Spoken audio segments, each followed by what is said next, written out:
I don't even like going into the kitchen. I don't like getting near the oven. I've been burned so many times. And they'll probably lose in mid-January to Kansas City again in the AFC Championship. It'll be like 27-24. Josh Allen will make a big mistake. He'll play well. He's Superman. He'll put on a cape and jump over linebackers with a single bound. And then Mahomes will rip your heart out. He'll have the ball last. Yeah, that'll probably happen again. I mean, what's going to change, right? Same quarterback, same coach. Clearly, Kansas City is in everybody's head in the AFC and perhaps the NFC. But this time it feels a little different. I'm willing to fall in love and get burned again. First of all, Joe Brady and Josh Allen, they're 9-1 together. No more Stephon Diggs drama. And they feel more balanced. I get all the Josh Allen horsepower, but with more efficiency, more balance, and without all the silly mistakes. I don't know. Maybe it'll be just, like what I've seen.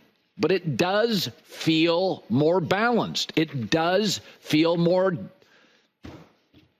It feels more like a complete team. And that's what Kansas City is now. They're actually defensive-led. It's not Travis Kelce and Mahomes. This kind of feels like I get the horsepower, but without the mistakes. And that feels like the outcome would be different. And maybe it's just because the AFC doesn't feel quite as powerful. The Bengals defense is just not good enough to end up in a conference championship. Chargers feel like they're probably a year away. They'll be good, but a year away. I mean, the Ravens just don't feel right. Losing at home to the Raiders. The Texans are remarkable, but they have a young quarterback and they're a young team. Buffalo's not, and Kansas City's not. And it feels like they've separated from the AFC. I'm going to put myself out there one more time. I'm willing to fall in love again. I think it's different. I'm sure almost it's absolutely different. And I looked at the schedule this morning, and I'm willing to make the commitment before the next 3 games at Baltimore, at Houston, at the Jets. Maybe in 3 weeks I'll look up and go, okay, yeah, there's a lot of home games. Jacksonville to J-Max Point. I mean, come on, give me a break. Those guys barely care about football. But I don't know. I'm watching it, and I get all the torque. Without the turnovers, it feels different. I like them. I'm willing to have my heart ripped out in January because I'd like to see them win. I watched the Jim Kelly teams, and they were great. But there was the Cowboys, and this team is great. It feels great, but there's the Chiefs. But Sean McDermott says it's different too. Okay. Then there was the other game. For the record, not a big fan of 2 games on Monday Night Football. Thankfully, one was a blowout, so I could concentrate on the other, which was the better game. And everybody's going to talk about Jaden Daniels, but that team didn't go into a season, nor are they a championship team. Now, I did have Washington making the playoffs. They were my surprise team in the NFL. So this morning, I'm feeling pretty good about that. Yesterday, I said the Ravens were going to win 7 in a row. I was hacked yesterday. I don't know what happened there. But let me just say this. It was really about Joe Burrow last night. Not his side of the ball, but it was about the organization. He's made them relevant. But he alone can't make them champions. They're 26th in scoring defense, and that's having played New England in week 1 and a rookie quarterback in week 3. They're garbage. They got a pass rusher, but Cincinnati's always been a cheap organization, always, forever.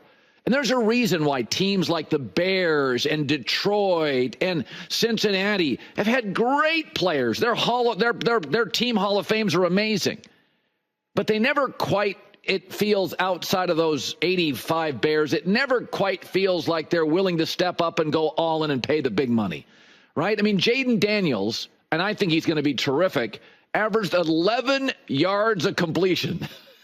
He didn't look like that until last night, and I like him. But Cincinnati's a cheap franchise. They've moved off defensive players on the back end, and you saw it last night.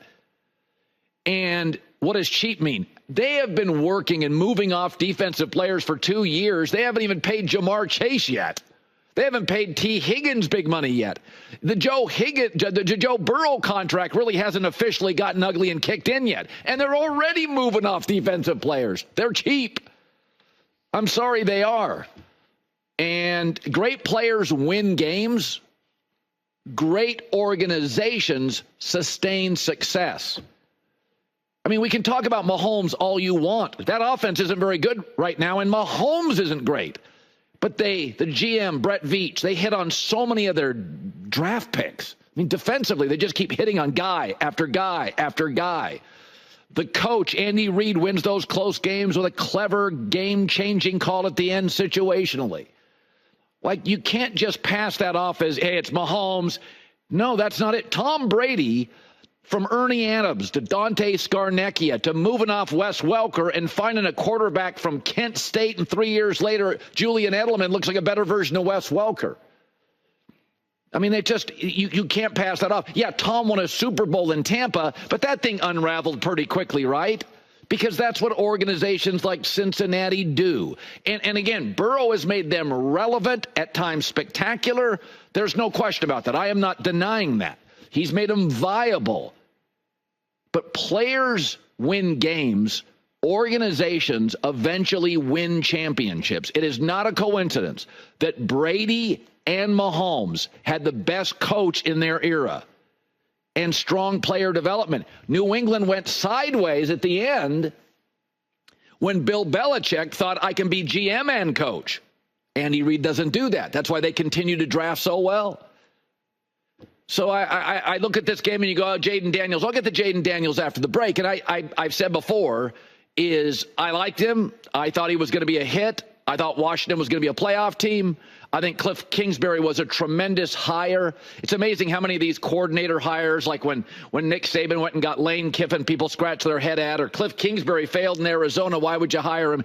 Some guys are just coordinators, and they're great coordinators, and some guys can be great head coaches, so Washington's going to work. I think Washington has a chance in this division right now. I like him more than Dallas today. I really do, and I like him more than the Giants. I don't like him as much as Philadelphia, but I think they can make the wild card. But this, to me, watching the game was about Joe Burrow. He's done everything.